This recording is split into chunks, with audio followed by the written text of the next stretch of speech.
اعوذ باللہ من الشیطان الرجیم بسم اللہ الرحمن الرحیم۔ عزیزان من، آج اکتوبر 1983 کی 21 تاریخ ہے اور درس قرآن کریم کا آغاز سورہ الملک کی آیت 15 سے ہو رہا ہے 67/15۔ آپ کو یاد ہوگا کہ بات یہاں سے شروع کی تھی کہ یہ آسمانی کرے یا ستارے ان کو کس مصرف کے لیے بنایا، اور یہ لوگ انسانوں کی قسمت ان کی گردشوں سے ماپتے ہیں اور اسے کفر قرار دیا۔ اس نے کہا کہ یہ ستارے ہی نہیں بلکہ سخر لکم ما فی السماوات والارض جمیعا، کائنات کی پستیوں اور بلندیوں میں، مختلف کروں میں، ساری کائنات میں جو کچھ بھی ہے وہ تو انسان کے لیے مسخر کر دیا ہے، وہ اس کے تابع تسخیر ہے، انسان ان کے تابع نہیں ہے۔ تو اسی سلسلے میں آگے بڑھتے ہوئے اس آیت پہ ہم آ رہے ہیں کہ هو الذی جعل لکم الارض ذلولا، ذلول کا لفظ، یہ زمین دیکھیے یہ تو تمہارے پاؤں تلے ہے، اور دیکھو تو صحیح کہ یہ تمہارے تابع تسخیر ہے یا تم زمین کے مستحق ہو۔ آسمانوں کی بات تو چھوڑ دیجئے، انہی کروں میں یہ بھی تو ایک کرہ تھا، اسے تو تم دیکھتے ہو اور پھر اس سے کام لیتے ہو۔ فَامْشُوا فِي مَنَاكِبِهَا وَكُلُوا مِن رِزْقِهِ۔ ایک تو یہ ہے کہ ان مختلف راستوں میں چلو پھرو، اور دوسرے معنی میں یہ اس کے یہ ہے کہ یہ اس میں سے رزق حاصل کرنے کے لیے مختلف طریقے تم اختیار کر سکتے ہو، اور جس طرح سے بھی اس سے تم چاہو لے سکتے ہو۔ یہ انکار ہی نہیں کر سکتی، سرکشی نہیں کر سکتی، تمہارے سامنے اٹھ کے کھڑی نہیں ہو سکتی اس کی کیفیت، حالانکہ یہ اتنی بڑی عظیم الجثہ ہے ایک انسان یا ایک فرد کے مقابلے میں کہ اس کی فرد کی حیثیت بظاہر کچھ نہیں ہے، لیکن کیفیت یہ ہے کہ یہ جس طریق سے چاہے اس کو استعمال کرتا چلا جائے، یہ اس سے نہ انکار کرے گی نہ سرکشی اختیار کرے گی، اس کی یہ کیفیت ہے۔ اور پھر اس کے رزق میں سے جو کچھ دیا گیا ہے اسے تم کھاؤ، یہ من رزق ہی ہے۔ یہ میں نے عرض کیا تھا کہ قرآن میں ایک تو رحمت ہے اور ایک ربوبیت ہے۔ رحمت اس طریق سے سامان نشو و نما مہیا کرنے کو کہیں گے جس طرح رحم مادر میں بچے کو سامان ملتا ہے، اس میں اس بچے کی اپنی کسی کوشش یا ایفرٹ کا دخل ہوتا ہی نہیں، یعنی وہ ابھی اس پوزیشن میں ہوتا ہی نہیں کہ اپنے لیے کچھ کر سکے۔ ملتا تو ہے اس سے اس کو باہر سے مراد یہ نہیں ہے کہ خارجی کائنات سے، ماں کے جسم سے ملتا ہے، لیکن وہ از خود ملتا چلا جاتا ہے، وہ اس پوزیشن میں نہیں ہوتا کہ اس کے حاصل کرنے کے لیے کچھ خود ایفرٹ محنت کرے تو وہ رزق حاصل ہو۔ یوں ہی وہ پیدا ہوتا ہے،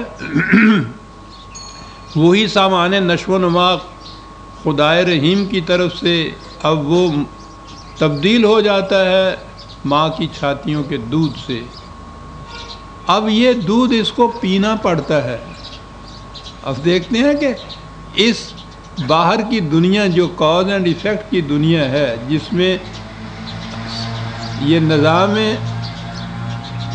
اسباب ہے جس دنیا کے اندر، تو اس علت و معلول کی دنیا میں وہ جب آتا ہی ہے تو وہ سامان تو اسی طرح رحمت کے ذریعے سے دیا جاتا ہے، لیکن اب اسے خود پینا پڑتا ہے اور ماں کو وہ پلانا ہوتا ہے۔ اس سے آگے بڑھیے تو جب وہ اور جو کھانے پینے کی چیزوں میں آتا ہے تو اس میں جتنی چیزیں بنیادی طور پر رزق حاصل کرنے کے لیے تھیں وہ ساری خدا کی طرف سے مہیا ہیں۔ انسانوں کو پیدا کیا ہے تو اس کے لیے ذرائع رزق اب ان کو ہم کہیں گے۔ وہاں یہ چیز رزق تھی خود رحم مادر میں، اب ذرائع رزق ہیں، اس میں خود انسان کو محنت کر کے رزق حاصل کرنا ہوگا۔ دیے ہوئے یہ ذرائع جو ہیں یہ بھی خدا ہی کے دیے ہوئے ہیں، لیکن اب اس میں انسان کی اپنی محنت کو بھی دخل ہوگا، اس کے ذریعے سے ان چیزوں سے وہ رزق حاصل کیا جائے گا۔ تو اس اعتبار سے کہ یہ ذرائع خدا ہی کے پیدا کردہ ہے، اسے خدا کا رزق آپ کہیے، اس اعتبار سے کہ انسانوں نے اسے اپنی محنت سے ان ذرائع سے حاصل کیا ہے، یہ ان کا رزق کہیے۔ تو یہ سامان نشو و نما ہے، وَكُلُوا مِن رِزْقِهِ ہی۔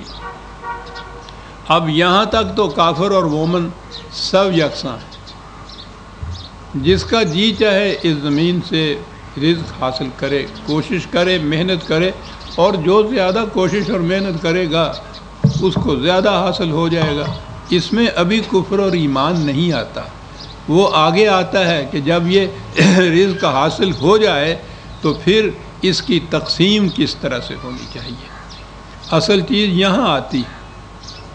یہ ہے مقام کفر اور ایمان کا، جو خدا کے اقدار اور قوانین کے تابع نہیں ہے، وہ اپنی منشا، مقصد اور اپنے مفادات کے مطابق یہ انتظام کرتے ہیں، معاشی انتظام جسے آپ کہتے ہیں، اور اس کا نتیجہ یہ ہے کہ آج آدھی سے زیادہ دنیا رات کو بھوکی سوتی ہے، اور جنہیں کچھ ملتا بھی ہے وہ ایسا ہے کہ ان بڑے لوگوں کے کتوں کو جو کچھ ملتا ہے وہ ان کے بچوں کے نصیب نہیں ہوتا۔ وہ ذرائع رزق خدا کے پیدا کردہ، اسی میں سے یہ سارا رزق حاصل ہوا ہے۔ اب یہ آگے بڑھ کے جب فرق پڑا ہے یہ ہے کفر اور ایمان کا فرق۔ دو لفظ قرآن نے یہاں کہے ہیں، وَإِلَيْهِ النُّشُورُ۔ اب ہمارے ہاں جو میں نے عرض کیا ہے کہ عام تراجم ہمارے ہاں جو ہوئے ہیں اس سے بات نہیں سمجھ میں آتی۔ ترجمہ جو بھی لکھیں گے آپ کہیں، اس کے بعد کہیں گے پہلے یہ دیکھیے کہ اس نے زمین کو تمہارے تابع فرمان بنایا، مختلف طریقے اختیار کرو اور اس میں سے رزق حاصل کرو۔ اب رزق حاصل کرنے کے بعد اس اگلی آیت کا ترجمہ کیا جاتا ہے کہ پھر مرنے کے بعد تم نے اسی کی طرف جانا ہے۔ یہ تو حقیقت ہے، جانا ہے، لیکن یہاں وہ اس کا ربط نہیں ہے۔ نشور کے معنی جو ہیں یہ مرنے کے بعد اس کی طرف جانا یہ کیا ہے، تو یہ ربط نہیں ملتا۔ رزق حاصل کرنے تک تو آگے میں نے جیسا عرض کیا ہے کافر اور مومن صاحب آئے، اب آگے ایک فرق پیدا کر رہا ہے۔ نشور، نشر، یہ پھیلانے کو کہتے ہیں، وسعت دینا۔ یہ آپ ناشر کتابوں کا ہوتا ہے، نشر و اشاعت ہمارے ہاں لفظ استعمال ہوتا ہے، منشور پھیلائی ہوئی چیز کو کہتے ہیں۔ اس کے معنی پھیلانا، وسعت دینا، اور اس انداز سے دینا ہے جیسے کسی درخت پہ خزاں آ جائے اور اس کے بعد نئے پتے نکل کے جو اور پھیلیں شاخیں، ان کو بھی وہ نشور کہتے تھے عربی زبان میں۔ تو اب یہ جو اب رزق کا پھیلانا جو ہے یہاں بات آ گئی، الہ النشور، اب یہ خدا کے قوانین و اقدار کے مطابق پھیلایا جائے گا۔ کیا ربط ہے؟ زمین اس کی پیدا کی ہوئی ہے، انسانوں کی نہیں کی ہوئی۔ اسے اس کے تابع فرمان بنا دیا ہے کہ وہ سرکشی نہیں کر سکتی اس کے خلاف، بڑی چیز۔ یہاں سے سامان ربوبیت لینا ہے، انسان نے محنت کر کے اس میں سے رزق حاصل کرنا ہے۔ زمین بھی کافر اور مومن سب کے لیے ہے، ذرائع رزق بھی سب کے لیے ہے، وہ اس میں سے محنت کر کے رزق بھی سب یکساں حاصل کر سکتے ہیں۔ اب آگے بات آ گئی، اگر وہ اس کا پھیلانا جو ہے، رزق کا تقسیم کرنا جو ہے، شاخ خزاندیدہ کو بہار آلود بنانا ہے، اگر اس کے بعد تو الہی ہے، یہ خدا کی طرف رجوع کر کے وہاں سے یہ رہنمائی حاصل کرو تو اس طریق سے پھیلاؤ، یہ ہو جائے گا تو یہ سارا رزق آپ کا رزق حلال ہوگا، یہ اسلامی نظام ہوگا۔ اور اگر وہ انسانوں کی اپنی مرضی